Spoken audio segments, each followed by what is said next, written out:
so Gŵyl Haf. Welcome to Gŵyl Haf.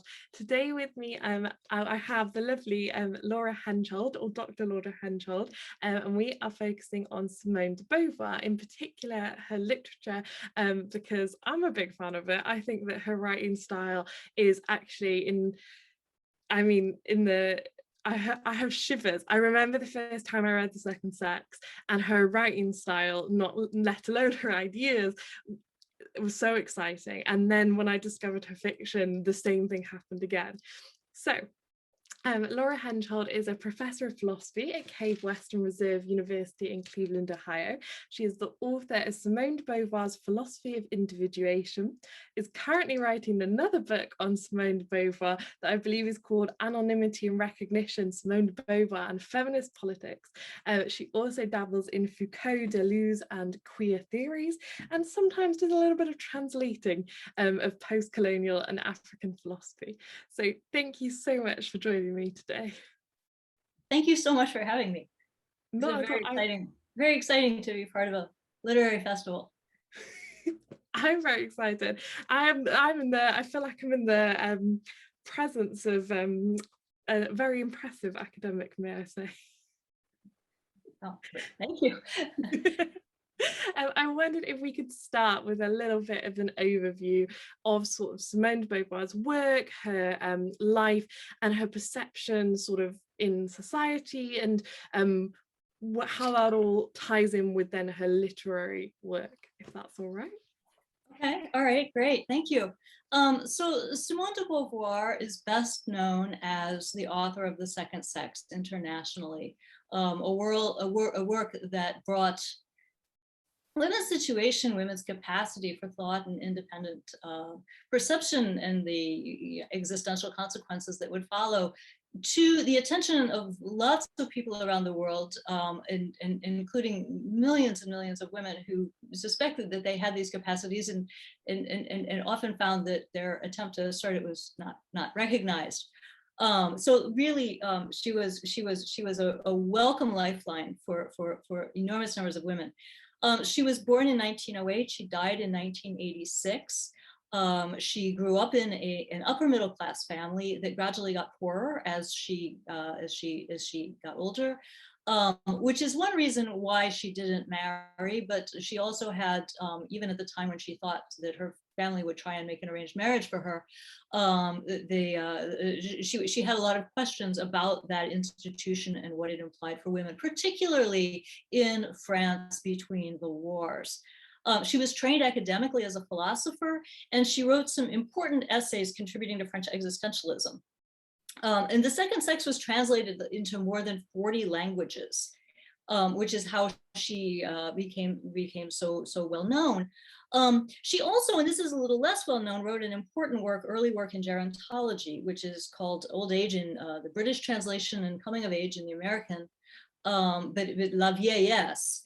And she wrote two very unsentimental memoirs of her mother's death and of her partner Jean-Paul Sartre's death, which were really intended to bring attention to the humanity and the need for dignity of older people who were suffering and dying, sometimes not under very dignified conditions, even though she believed that a dignified death was possible. She was also very unsentimental about motherhood in The Second Sex, and that got her a lot of opprobrium. She wrote significant travel memoirs on countries that weren't so well known in France. Immediate post-war United States, she traveled to the United States, and she commented extensively on the racism that she observed, and to which she was introduced and explained by Richard Wright, who was a friend of hers, one of the expat African Americans living in Paris. She also traveled with Sartre to newly revolutionary communist China, at a moment when both of those countries were really important for France's future, and France was trying to situate itself between the American and the Soviet axis during the immediate post-World War II period. Now, the thing, when you ask about her literature, the irony is that in the French-speaking world, she is much better known for her literature than for her philosophy, which is considered by some people to even be like an American or English language concern. And her novels were very popular. She wrote 6 novels. She also wrote, in addition to all those things that I mentioned, she wrote a 4-part biography of her life, which ends up being an important document of mid-20th century intellectual culture in France and in Europe, as well as around the world, because taking part in various sort of independent political diplomatic missions that, she and Sartre did on their own.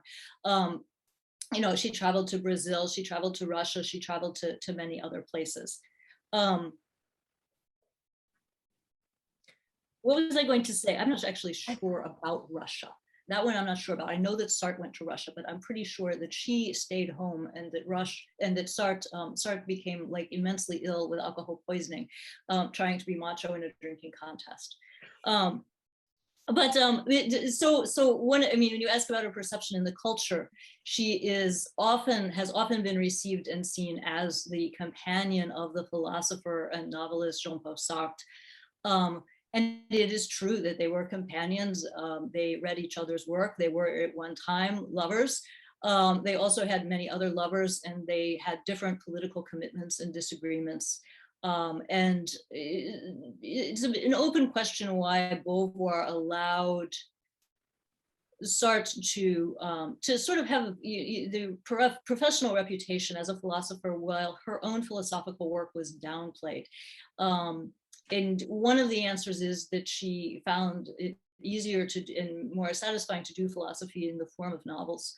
Another possible answer is that it was easier for the press at that time to digest that kind of a couple, and the press didn't necessarily, it wouldn't have taken kindly to many aspects of their lives, especially their lives before the war, when they were young and living in a rather experimental phase.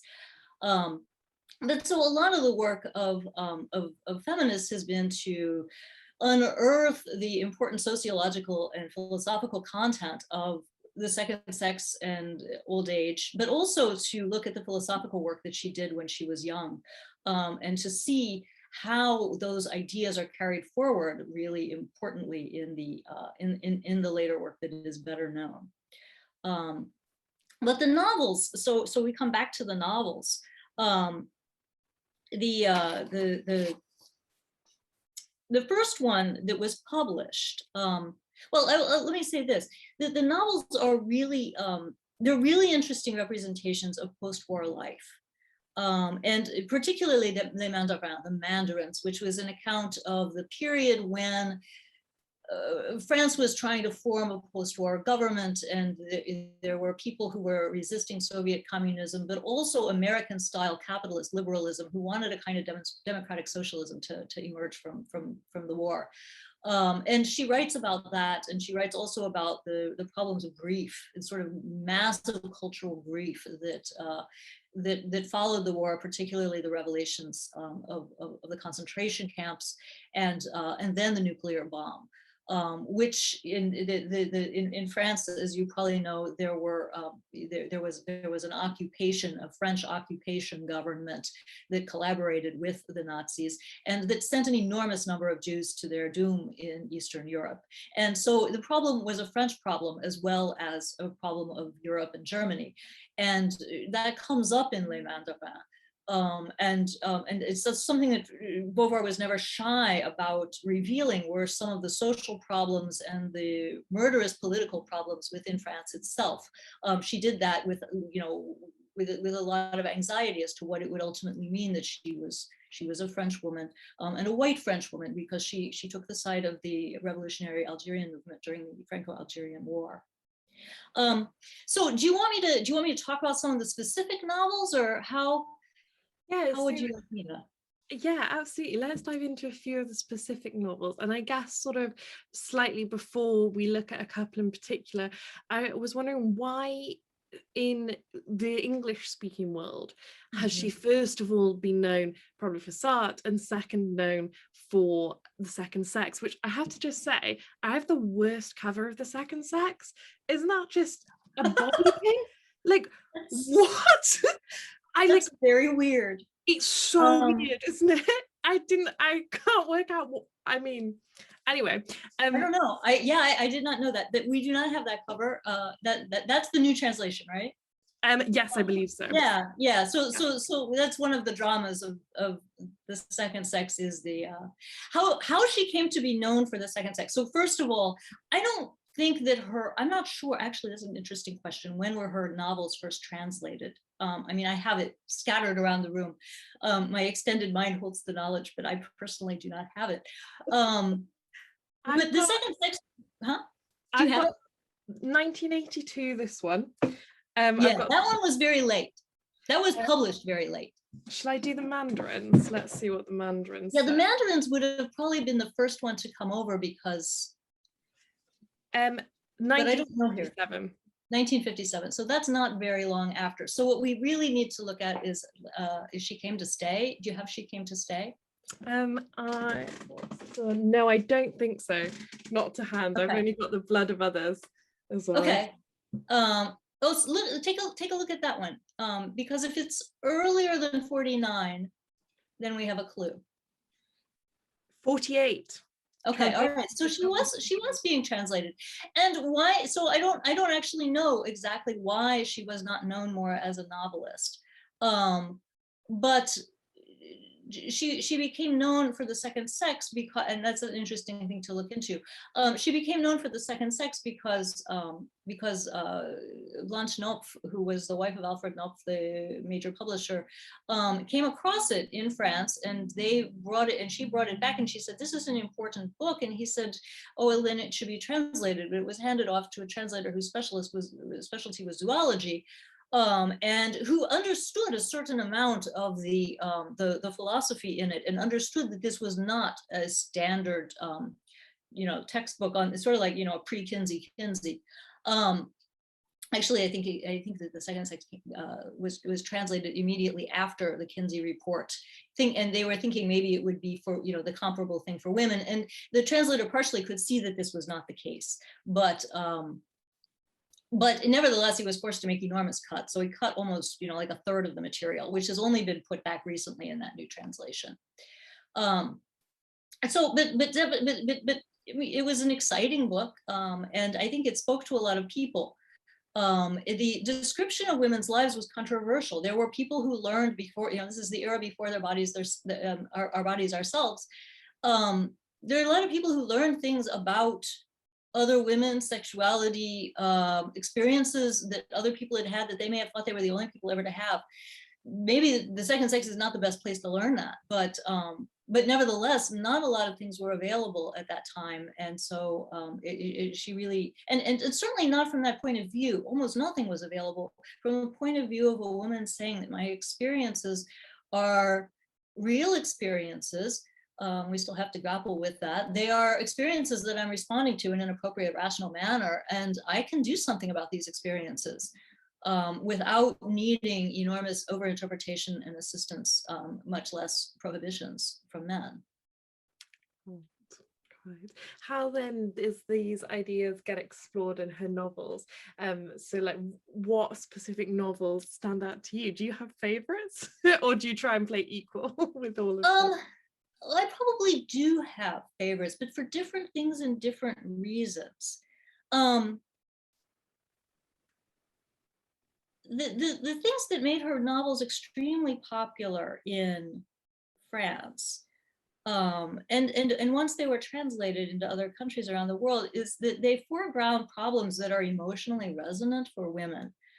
And give you some examples, like one, and how to break free from the expectations of lovers and family members.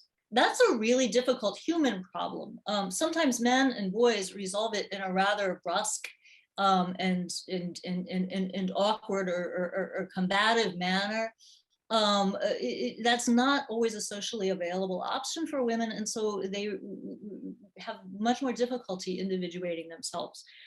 There's also the temptation of narcissism to believe the narratives of being put on a pedestal, being the perfect doll, or feeling absolutely terrible because you're not the perfect doll.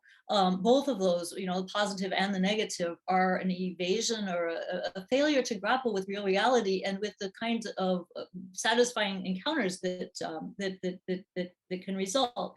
And another one, which I think is really, really important, is how, and maybe The Blood of Others. The Blood of Others is I really do like, is how to reconcile action with a more open and generous style of love than we are used to associating with male action heroes. Because in that book, it's a woman, Hélène, who starts off being relatively unpolitical, and who by the end of the novel, she drives a truck full of explosives to blow up something that the resistance needs taken out of commission for Nazi supply chain. And along the way, she has this series of personality shifts after she's dealing with her boyfriend, who's very political, but also very indecisive.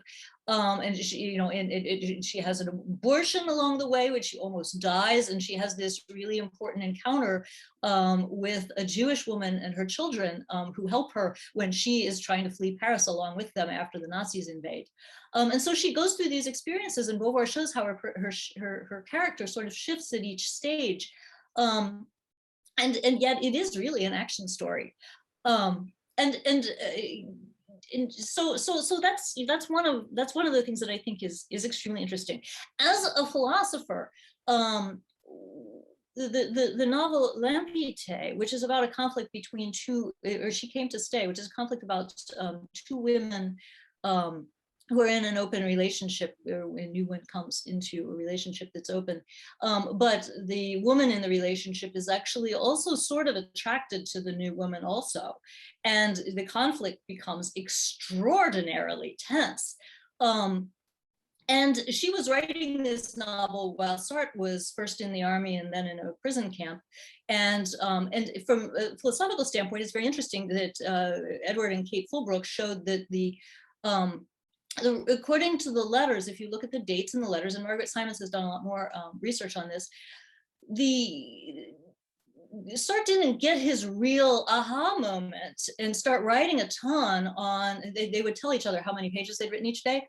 And the aha moment didn't come until after he'd come back to see Beauvoir and read significant, pretty much the entire finished novel of L'Invité. So it's not to say that Beauvoir wrote Being in Nothingness, but certainly that she shared a philosophical language with him, was able to talk about her novel, which is pretty philosophical, in a philosophical way with him. And it's also very interesting that it's these experiences between women that end up provoking the massive outpouring of the rest of Being in Nothingness, it seems, from the records. And it's not actually, a situation of a guy going off to war or whatever that's done it. The men are not actually so important in She Came to Stay. It's really the drama is between the women. I won't talk about all the novels, but I mean, she does have one play which is about it's called The Useless Mouths, and it's about how women and the elderly in a medieval town perceive the actions of the council that's decided for the sake of communal security during a military siege, that they're going to put all the useless mouths outside to save on food. And it's a real trenchant critique of various applications of Hegelian and sort of a community-centered logic over and against the human rights of the individual. So it's extremely interesting. She has novellas that deal with the problem of loss of creativity, professional creativity in late middle age, the emotional catastrophe of infidelity in a failed marriage. These are all things that really resonated with women. And one of the things that I find most important is that while The Second Sex focuses on conflict between men and women, and hopes for an egalitarian and reciprocal outcome, to be sure, the problem of conflict between women doesn't really come up in The Second Sex, and yet that's the crucial thing in the novels. So that's one of the reasons why I think the novels are absolutely important for understanding the scope of Beauvoir's importance, when it comes to really understanding the full human condition. Absolutely. And I think that the novels are notable for being incredibly well written. Like, and I Yes. think that, you know, that sort of is in the UK at least, she's more likely to be on a politics syllabus than a literature syllabus. And yet I think there is so much literary, I mean, you know, for me, she's in the top few writers, and I think that literary style interacts with philosophical ability. The ability to convey well in a literary style certainly has implications for your philosophy and what is you're expressing in your philosophy. And de Beauvoir wrote on this a bit herself in like, what can literature do? Mhm. And there's this sense that she said that literature is the best philosophical form, and that it is better equipped to deal with, this is quoting you, so it is better equipped to deal with ambiguity and complexity than other philosophical forms, and that literature is isolated from the world while still maintaining the world in and of itself, in its own, between Mhm. the pages, as it were. What do you think about this and this conversation between form and literature as a philosophical form? Um, I think that first of all, one of the things that interestingly enough, that Beauvoir got from American writers like Hemingway and John Dos Passos, was the what's called free and direct style, where there is an unnamed narrator.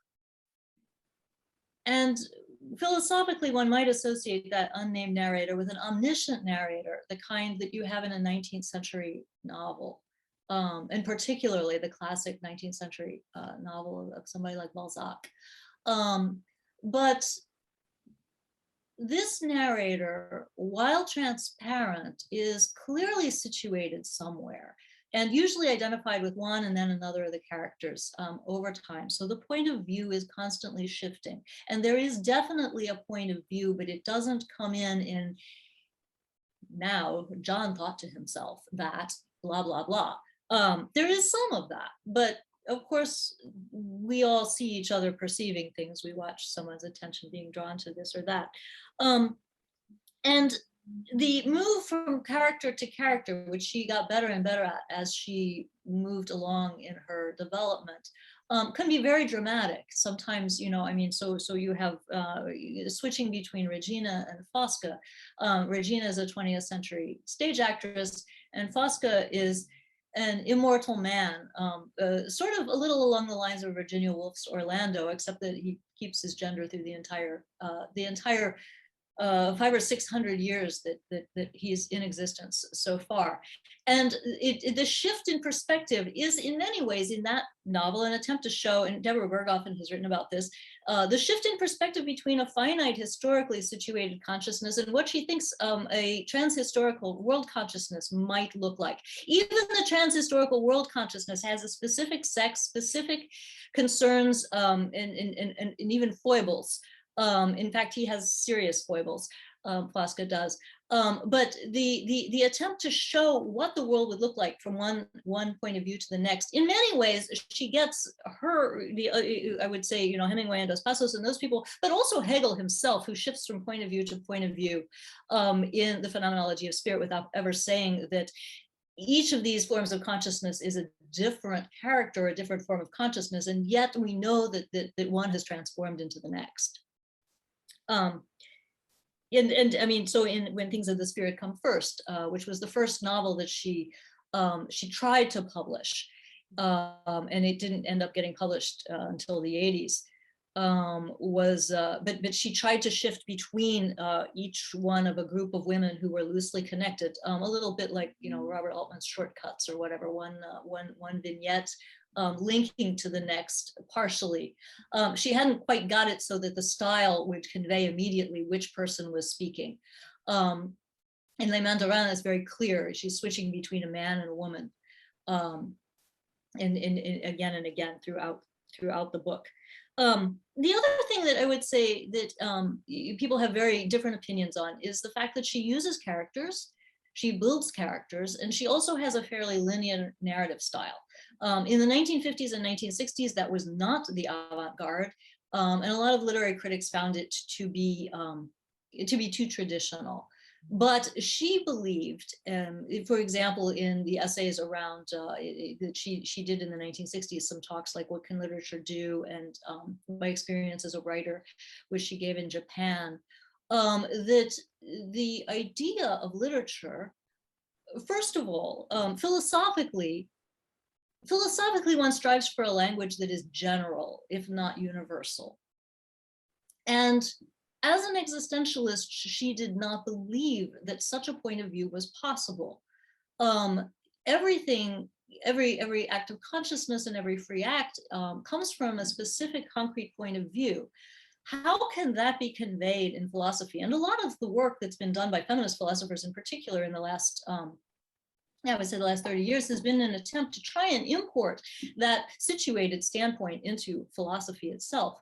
But at the time, she basically, her response and the response of other existentialists was the only way to really do justice to the situated and plural nature of existence is by writing stories. In the story, you deal with the irrationality of human existence as well as its rationality and universality. I mean, what makes a good novel is a contingency, something that, you know, probably shouldn't have happened, probably wasn't going to happen, but it did happen. And now, oh my God, what do we do? So those are some of the reasons that she puts forward for wanting to present philosophical problems, dilemmas, and even concepts in the form of a narrative. She also believes that that one can, even though the novel is it is a fictional world. It is a fictional world that's tied to the real world by the activity, the conscious activity and the meaning giving of the author. And the reader has to do a lot of work as well. The reader has to create meaning, has to imagine how things actually look, fill in the gaps, etc. And in doing that, in coming together around a common experience, a common encounter, author and readers are really sharing a genuine experience, even if it doesn't have exactly the same contours or richness as the ordinary world.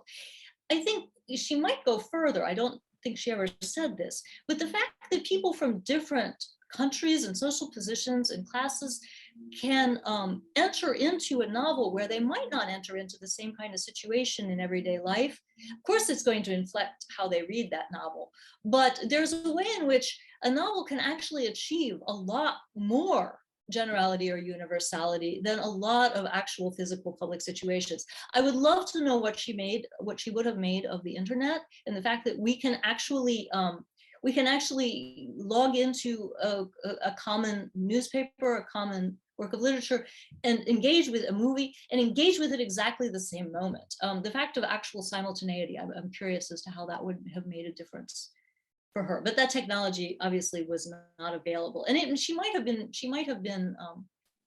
you know, she might have thought that was not so necessary, or that it detracted from the work of imagination. She talks a little bit about films in her last book of memoirs. So I think that's probably how I would how I'd answer that question. The like I said, yeah, I'm gonna leave it at that. Yeah. Lovely. In which case, I wanted to quickly mention before getting on to like another sort of a big question, focusing on your book, I wanted to briefly mention that I think that I have a soft spot for when things are spiritual first, and I think it's because it's the first book of literature I read, and also because in her introduction she says, this is a beginner's work, it's not very good, but I think it still has some merit. And I read it and was like, I think that's possibly in like, you know, the top 20 books I've ever read. And it's so like, you know, that there's she's endearing in that way. Well, I think one of the reasons I think it's so good, and it's interesting that you mentioned Hemingway, because I think I see that influence there. Oh yeah, Um, okay. like massively in, especially in free indirect speech, and is the I think the characters are fully understood. I think that she essentially had a very good grasp of people and what motivates them, what they're like, how they think and how they act. And I was wondering if you kind of agree, like what is it that you like about Simone, and what sort of led you to focus in on her? Um, well, first of all, with respect to When Things of the Spirit Come First, um, it is a fascinating book, which was loosely based on some of her experiences as a high school teacher shortly after she got her degrees and qualifying exam, and taught in Marseille. This is one of the cases where the characters that seem most easily identifiable with Beauvoir herself are not necessarily the most appealing characters. But its description of young women's suffering from religion and the irony of the kinds of situations they were forced into as a result of strict Catholic social mores, including the problem of abortion, was considered shocking at the time. And those are the kinds of situations that, as we, you know, as feminism becomes better and better understood and better implemented in many places, we begin to see how universal those those kinds of situations or conflicts really are. Margaret Simons, who has done an enormous amount of research on Beauvoir's early philosophy in the United States, argues that this is the first use of the term bad faith, which became so important in you know, in Starts Being and Nothingness. But actually, we see that coming up in When Things of the Spirit Come First, and you know, and Eleanor Holbeck has also shown how there are specific references, even in the title, it's an ironic reference to a work by a Catholic philosopher, which was not a novel at all and had nothing to do with women at all. But bad faith is when you act as if you believe something that you know quite well is not true. And what Things of the Spirit Come First describes, as far as I understand it, is a very common situation where women want to believe something about themselves or the world for the sake of someone else's belief, and you play along, which actually makes you unreliable friends and makes you unable to rely on your own judgment. And she, in her student diaries, Beauvoir links this to the idea of philosopher Henri Bergson, that we have a false self for the sake of others that is sometimes torn aside by an unexpected crisis or conflict. And so each of the characters kind of, some of them do, some of them don't, but discover who they are, for better or worse, as a result of these conflicts that they undergo. And it's a process of disentangling themselves from the other women. And in one case from a man. So I think that that's a really complicated project, a really complicated predicament that she's trying to describe, and that if it didn't get published, it wasn't just because there was something shocking about the content, you know, but also because this wasn't something that people at that moment thought could really be a problem. And so what she was writing about, it didn't seem to be very, it was fuzzy. It was like, well, what is this about? Now, it's true that as she got older, she turned her back on a lot of the things she'd written when she was young, and it sounds like she was being self-deprecating there as well. She also said things like that about the ethics of ambiguity and some of her early essays. But I find that the most productive way to read The Second Sex is not as a manifesto for women's liberal rights, although that is definitely in there, but as an engagement with the kind of existential phenomenology that Beauvoir was putting forward in a very articulate way, and in some ways a much more accessible way, in Ethics of Ambiguity. So I do not turn I don't take her when she turns on her early work. That's that I'm not going to do. And so, yeah. So, I mean, we may say one other thing here that I think one of the most distinguishing features of Beauvoir's fiction and philosophy, which was overshadowed for many years by the comparison and the affiliation with Sartre, is that when she talks about freedom and authenticity, it's not necessarily a matter of knowing who you are and then defending it before all possible adversaries to the world. It's a matter of figuring out who you are in the first place, and that only happens sometimes through disappointment, not by going and charging at the thing you know exactly what it is and who you are in relation to it, but by being torn away from by somebody that leaves you wondering, what am I? And you see characters, several of the characters in When Things of the Spirit Come First have that happen to them. It happens to Anne in Les Mandarins after the war. She thinks she knows who she is, and she goes to America. She meets Lewis, and she doesn't know who she is anymore, but out of that she makes a bunch of decisions. And so it's these horribly passive moments that sometimes reveal the viewpoint on existence that belongs only to us. And so that's actually the topic of the book that I've been working on recently, is how she gives kind of tips in the margin along the way for how to extricate oneself from those situations, and how to take those kinds of losses as a moment of self-discovery rather than as a moment of self-destruction.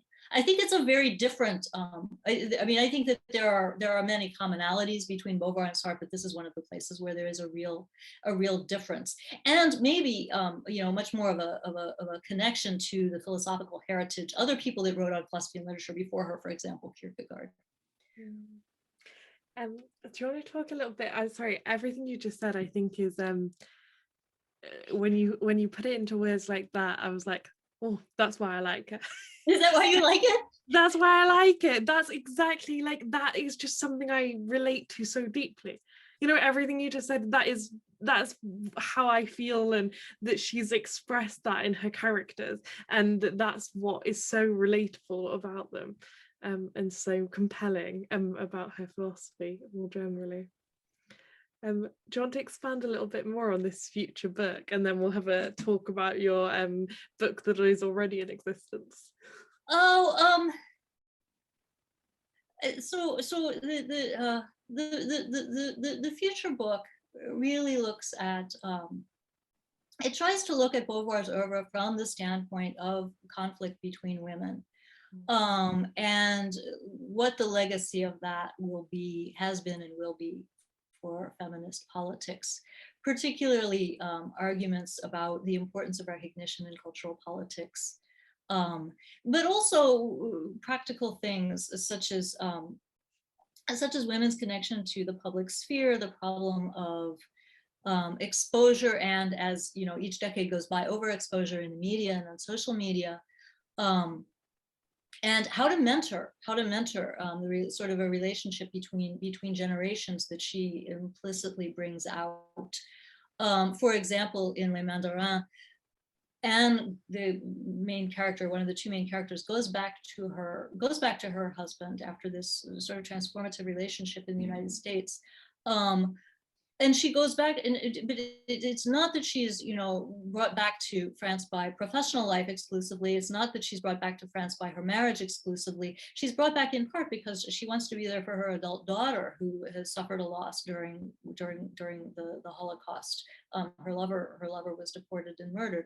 And so to go back to that theme about literature and what it can do, it can present situations in which the moral and even the personal desires, the moral elements and the personal desires, are very complexly intertwined in a way that cannot easily be unpacked. Or if they are unpacked, it will take you 2,000 pages. And by the time you finish reading those 2,000 pages, your life will have changed for some other reason. So how can you present in as concise a form as possible the complexity and also the passion of confronting that complexity? So those are the things that I think make her literature very compelling. So in the book, when, as I said, the question in relations between women is often, it seems to be a zero-sum game. Do I need to disappear, or do I need to shine and dominate? Hegel talks about the struggle for recognition, and Beauvoir says that the idea of mutual recognition is the most beautiful ethical moment that we find in Hegel's philosophy. The struggle for recognition, there's all sorts of interpretation, thousands and thousands of pages, but it's not between women. And so my question is, how does this play out between women, specifically in her novels, and what does that change about the way that we understand her philosophy, but also how we orient ourselves towards questions like how to appear in public, and why it is that women, Beauvoir herself, tried to take a back seat in some cases to the public recognition given to Sartre. Oh, sorry, there's so many questions I want to get into that. I mean, it sounds wonderful. It sounds wonderful. And I think there is a recognition of the for me, the perceived difficulties with which Beauvoir was trying to enact her own beliefs throughout her life, and the places where they maybe came into conflict with particularly men, is sort of emblematic of exactly how difficult it is to sort of confront and enact a sort of feminist life, as it were. But she also had problematic relations with women, which were not really discussed until after her novels were published. She had some very close relationships with women, and her I mean, the things that she says about motherhood in the second sex were surely inspired in part by the fact that she had a very close but very conflictual relationship with her own mother, so I think this is another thing, that in the novels, the men are not, I'm not sure if they are ever clear dominators in any personal sense. They participate in male privilege, but some of them are more decisive than others. They are not always particularly macho. And so I think it's important that although Beauvoir did talk about how it is that women come to be perceived as other in the second sex, and talked about a kind of structural domination by men, she recognized that a lot of men were also impacted negatively by that kind of sexist structure. A lot of men did not, and like I said, it's more in the novels than it is in the philosophy, that you see men that you do not think of as particularly successful masculine characters. And there's also, of course, many who, because of racial prejudice, because of their class standing or their education, don't have all of the opportunities that are open to the upper class men that are usually the standard of comparison in the second sex. I don't think that she believed, I mean, certainly she did not believe that, well, women need to stay down because the men are down. It was more that there needs to be an overall rehaul of the way that we attribute citizenship citizenship and the goods of citizenship to all people. I think that some of this comes out in the book on old age, where she talks about men who have been, who are out of the workforce, who have retired and aging, as kind of adrift and no longer able to take advantage of some of the assumed privileges of masculinity in a highly competitive economic structure. That's where she starts to talk about how all human beings in their subjection to time are are vulnerable, essentially, to use Judith Butler's phrase. And in our subjection to vulnerability and death, we might be able to turn around. We might be able to turn around some of those structures for the benefit of people who are being oppressed by things other than just sex. And she was a very, I think it's important to note that although her novels were always written, from a fairly close circle of experiences, in metropolitan France. She never wrote a novel from the point of view of an Arab woman or somebody from Haiti or Asia, but she was a very active. She made statements against colonialism in her essays from the 40s before the Second Sex, and she was an active opponent of French colonization in Algeria. And she did take up the cause publicly of one Algerian militant who was tortured and sentenced to death by the French police. She also did journalism on behalf of women workers who were injured and killed in a factory fire. So she did, especially as she saw that the feminist movement in the 1970s was willing to take on causes beyond political and legal rights. She joined forces with them. In the Second Sex, she says, "I am not a feminist," because of what feminism meant to her at that moment. But she was very supportive of the feminist movement in the 1970s. In your in the book Individuation, the philosophy of individuation, you propose a new way of reading Simone through sort of Deleuze. Is it Deleuze? Am I saying that right? Yeah, Deleuze. You propose a new way of reading her through Deleuze, who is a French academic philosopher himself, and sort of but like use that as a place from which to build on some of those ideas, potentially on some of her shortcomings, and as an alternative to sort of reading her as a phenomenologist through Hegelian eyes, or just as a language philosopher. And I was wondering if you could sort of briefly summarize your entire book, please. What was the point in doing that, and what was the main takeaway from reading her in this way?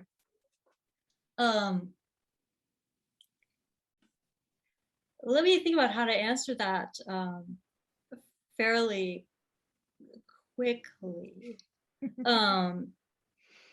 Is it okay if I talk a little bit about, well, I think I've already gone into a certain amount of this.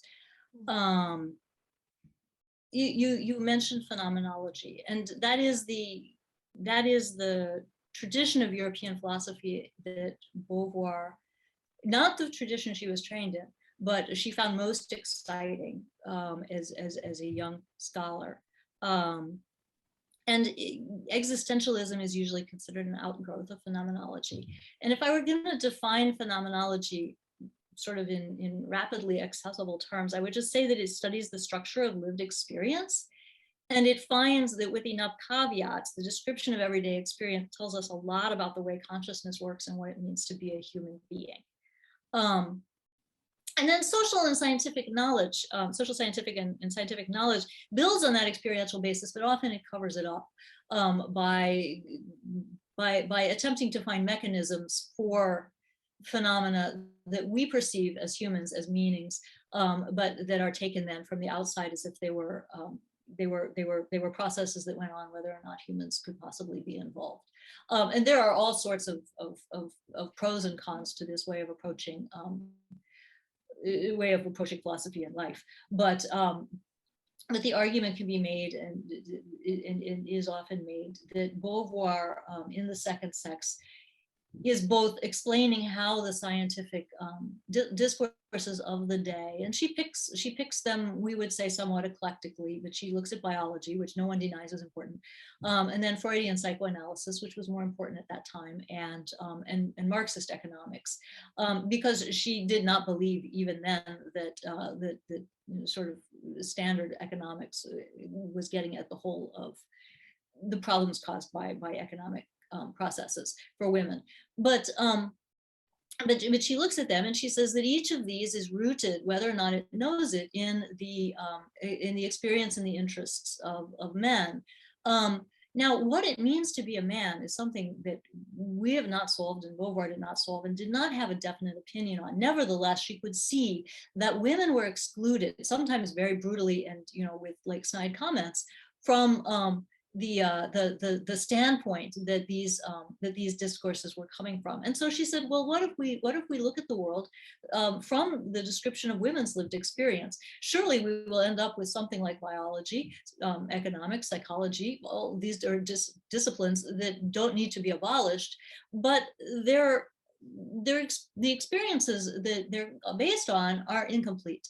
And sometimes falsifying, but we just say incomplete. And so the rest of the book explains that, and looks at women's lived experience. And that's the part that I think resonated most with people. It certainly resonated most with me the first time I read it. It was fascinating, even if I read it, you know, 40 years later and you know, in a different country. Nevertheless, to draw parallels, to look at how she applied her philosophical principles and her hope that women would be able to grow and change rather than being objects of science, objects of religious or social expectations that did not account for their capacity to change. And so most of Beauvoir's basic insights, I think, have not lost any relevance. And the Me Too movement a few years ago really attests to that. It went back to those basic bread and butter issues about harassment, about humiliation in the workforce, the constant threat of violence that women have in the back of their heads, even though they certainly do not expect you know, all men to participate in this, and all men are in no way, like, you know, actively participating. Yet the fact that, as Kate Mann says, the fact that all women are a little bit afraid of it does keep things in power, that certain structures in power that might not otherwise be there. There's women struggle to have children or not have them when they need to, is an incredible contentious point. And as governments become more and more concerned about the birth rate, the rhetoric on this just ramps up, and it is very very oppressive of women's sense of their free capacity to mother even. So the second sex uses this organizing motif that comes from Hegel's Phenomenology of Spirit, which is called the master-slave dialectic, or the Lord Bondsman dialectic. And he is a 19th century philosopher who basically thought that by reflecting on our difference from the natural world and from one another, we can come to a transformed understanding of the world as well as the self, one that is more complete. And so and Hegel was both very important at that time, and then he was in the 1950s and 60s the subject of an increasing backlash in French philosophy, and Deleuze belongs to that backlash. In the Ethics of Ambiguity, an early work, Beauvoir says that the point of existence is not to be. It is not to have the perfect Instagram account, and it is not to be truly in oneself, intrinsically and authentically, as one appears on Instagram. The point is much more to be able to perceive the world, to disclose the world to others, to show the world the way that a novelist, for example, shows a world, if not the world, to readers. So if the focus is on acting, and by acting to disclose rather than on being, then one, you know, a goal of being the perfect doll or the perfect image for women is one that is completely completely oppressive, but also completely a lie about what it means to be a human being. And so she argues in The Second Sex that women's capacity to become is the thing that needs to really be taken seriously by philosophy, by the sciences, and by politics. And conveniently, Deleuze is extremely interested in an ontology of becoming. And so if my idea was that if we read Beauvoir's comments on becoming in light of a philosophy that is thoroughgoingly committed to becoming, we might be able to read it slightly differently. There's also a historical reason that makes this not entirely crazy, which is that among other things, that Leibniz and the 17th century philosopher Leibniz, 19th century philosopher Henri Bergson, early 20th, were extremely important for both Deleuze and Beauvoir. And there's also some interesting back and forth. A friend of the Beauvoirs named Maurice de Gandiac was one of Deleuze's dissertation advisors, and so there's even later connections there.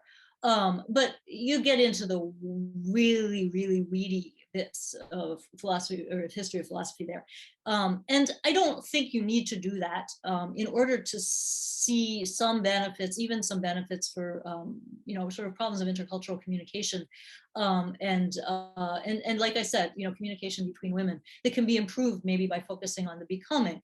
And so that's the stakes for the book that I'm working on right now, is sort of where does recognition fit, which Beauvoir thought was a very important goal. Nevertheless, if we are becoming, how do we recognize somebody else as becoming rather than as what they seem to be or are? That's a difficult task. That's a task of a lot of therapy. I mean, so you have, dialectical behavioral therapy. There's a lot of different forms of psychoanalysis that focus on trying to get free of narcissistic fixed notions of what we are, and to allow us to exist in motion. You can even make connections off to other philosophical traditions if you want, such as Buddhism, but I think that takes you far afield, and certainly it takes you away from my area of expertise. So to wrap things up, how does her literature, specifically her works of fiction, why should somebody look to read those and not just a text like The Second Sex, to understand how communication can lead to becoming, and how communication can lead to liberation, for Simone de Beauvoir?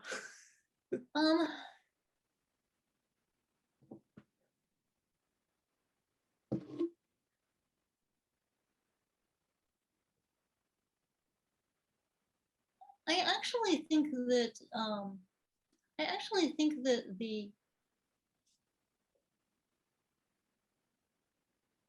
the moments of communication, and this goes back to some things that Beauvoir said in that essay or that talk in Japan in the 1960s, on my experience as a writer. She says that the task of literature is to bring us together and to alleviate loneliness around those experiences that are most isolating, such as death and abandonment. I think if you read the novels with an eye to how people are in some ways genuinely in touch at the moment when they are in the most apparent conflict and violence, now, certainly you don't want to stay there. You don't want that to be the end of the story. But that painful transition is a real thing. It's not an obliteration. It's a contact. It's just not a contact that's, very helpful to being a self. But there is always someone who survives.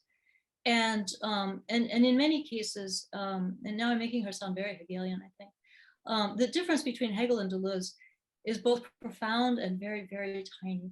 But I'm thinking here of the end of When Things of the Spirit Come First, when Marguerite thinks that she's going to have a successful bohemian life with her brother-in-law, who has more or less abandoned his more prosaic wife, her sister, and they are slumming it in bars around Paris. And then he runs out of money and he goes back to his wife. And she is just distraught that she really thought that he represented something. And she realizes at that moment that, that was her idea, not his. And so she's pretty distraught, and there has been a lot of emotional wreckage along the way. But nevertheless, she at least has the hope that she can do something new, beginning with herself as she knows herself. By contrast, for example, to some of the women in there's a set of very pessimistic novellas that Beauvoir wrote, Age of Discretion, Woman Destroyed, where the women are not recovering. The women are not having this kind of revelation. And readers were very angry that Beauvoir didn't have more sympathy for those characters. But she said, my goal is not always to present. She says, basically, I'm not a socialist realist. My goal is not to present models for you to emulate. My goal is to present how people really live their lives, and some people recover from these things creatively, and some people don't.